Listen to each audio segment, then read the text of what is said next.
Kamusta po kayo? Bago po ang lahat, first things first.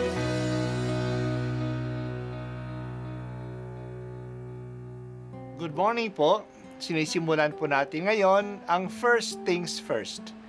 At dito po, tinatalakay natin sa unang bahagi ng umaga natin ay ang first readings na binabasa po sa banal na misa.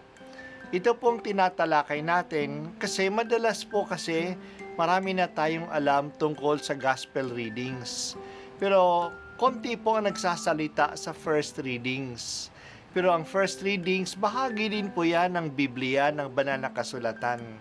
Kaya susubaybayan po natin ang mga first readings, basahin po natin at kuminsan kailangan ng basahin ng 2 o 3 beses bago maintindihan kasi hindi po tayo familiar sa mga istorya at sa mga kaisipan na tinatalakay dito. Ang pagbasa mula sa Aklat ng Pahayag. Sinabi sa akin, Juan, narito ang 2 kong saksi. Ito'y ang 2 punong olibo at 2 ilawan sa harapan ng Panginoon ng lupa. Kapag may nagtangkang manakit sa kanila, lalabas sa bibig nila ang apoy na tutupok sa kanilang mga kaaway. May kapangyarihan silang ipinid ang langit upang hindi umulan sa panahon ng pagpapahayag nila ng salita ng Diyos. May kapangyarihan din silang gawing dugo ang tubig at magpadala ng anumang salot sa lupa tuwing maibigan nila. Pagkatapos nilang magpatotoo, aahon ang halimaw na nasa bangin at makikipaglaban sa kanila. Matatalo sila at mapapatay ng halimaw, at ang kanilang bangkay ay mahahandusay sa lansangan ng dakilang lungsod na ang mahiwagang pangalan ay Sodoma o Ehipto. Dito rin ipinako sa krus ang kanilang Panginoon. Sa loob ng 3 araw at kalahati, ang kanilang mga bangkay ay panonoorin ng mga tao mula sa iba't ibang lahi, lipi, wika at bansa, at hindi sila papayag na ilibing ang mga bangkay. Magagalak ang mga tao sa sanlibutan dahil sa pagkamatay ng 2 ito. Magdiriwang sila at magbibigayan ng mga regalo sapagkat ang 2 propetang iyon ay nagdulot ng labis na kahirapan sa kanila. Pagkalipas ng 3 araw at kalahati, ibinalik ng Diyos ang kanilang buhay at sila'y tumindig. Nasindak ng gayon na lamang ang mga nakakita. Pagkatapos ay narinig nila ang isang malakas na tinig mula sa langit na ang wika, "Umakyat kayo rito," at habang nakatingin ang kanilang mga kaaway, napasalangit sila sa isang ulap. Ang salita ng Diyos. Salamat sa Diyos. Isang pangitain o vision ito na mahirap matukoy ang kahulugan. Ang 2 saksi na inilarawan na 2 puno ng olibo at 2 ilawan sa harap ng Panginoon. Ang 2 puno ng olibo ay matatagpuan din sa aklat ni Propeta Zacarias na tumutukoy noon sa 2 leaders ng mga Hudyo noong pagbalik nila pagkatapos na sila naitapon sa Babylonia. Ang mga leaders na ito ay si Zerubbabel, ang political leader, at si Josue, ang religious leader. Sila ay kakampi ng Diyos. Kaya dito, ang 2 saksi ay kakampi rin ng Diyos. Tinutukoy ba dito si Moises at si Elias?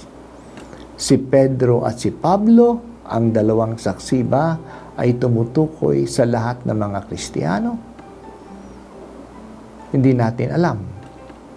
Sila ay nagpapahayag at nagpapatotoo. Pero sila ay pinatay ng halimaw na lumabas sa bangin. Ang halimaw ay ang kasamaan na kumakalaban sa bayan ng Diyos. Ang kanilang bangkay ay nakadisplay sa lansangan ng lungsod na kilala na Sodoma at Ehipto. Itong 2 lugar na ito ay kilala na makasalanan at ibabagsak. Maring ang halimaw ay ang mga Romano na umuusig sa mga Kristiyano noon at ang lungsod ay ang Roma na puno ng kasamaan. Natuwa ang maraming tao sa kanilang pagpatay sa dalawang saksi, pero ang dalawa ay hindi na natiling talunan. Pagkaraan ng 3 araw at kalahati, ibabalik ng Diyos ang kanilang buhay at nagulat ang mga tao na nagdiriwang sa kanilang pagkamatay. Ang panahon ng 3.5 years ay sumasagisag sa maiksing panahon na kahirapan at pag-uusig. 3.5 is 1/2 of 7, which is the fullness of time. Dadalhin ang dalawang saksi sa langit at bibigyan ng gantimpala ng Diyos.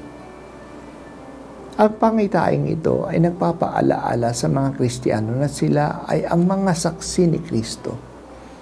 Magpapahayag at magsasaksi sila sa mundo, pero sila ay uusigin at ang ilan ay papatayin.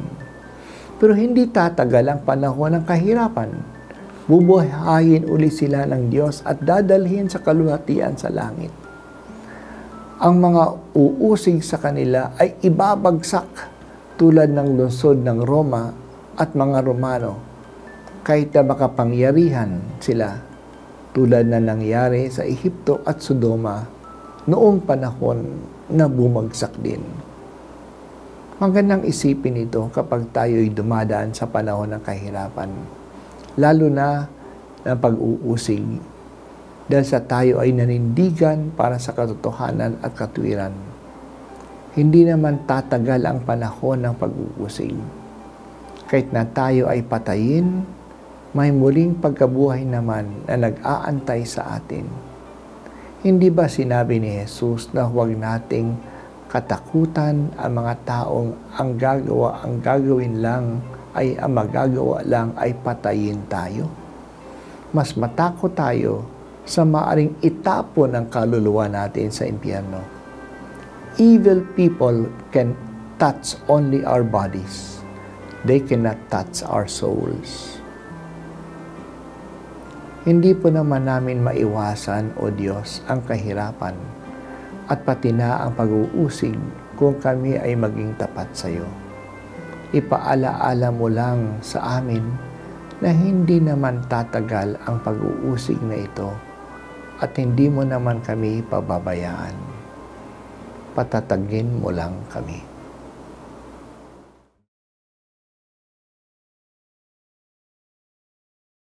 At ako po ay si Bishop Broderick Pabilio dito sa First Things First.